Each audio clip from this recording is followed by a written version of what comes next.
Welcome to the Slop Temple. We pray this video helps. In this video, I will explain how to make stash units in OSRS.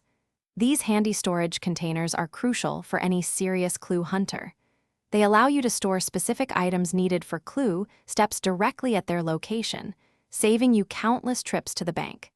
This means you can complete your clue scrolls much faster and more efficiently, maximizing your rewards and fun. Before you begin building, gather your essential supplies. You'll need a specific construction level, which varies depending on the unit's tier. Common materials include various types of planks, such as oak, teak, or mahogany, along with the correct nails. Don't forget your trusty hammer and saw. These tools are absolutely vital for any construction project in Old School RuneScape. Once you have your materials, head to the exact location where your clue scroll requires a stash unit.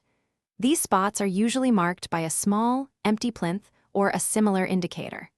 Simply right-click on the designated area and choose the build option. Make sure all your necessary planks, nails, and tools are in your inventory for a smooth and successful construction process. After successfully building your stash unit, you can interact with it to store the required clue scroll items. This means when you encounter that specific clue step again, you can instantly withdraw the items without needing to visit a bank. This incredible convenience saves you valuable time and inventory space, making your clue hunting experience much more enjoyable and productive. Thanks for watching. Consider subscribing if we helped you.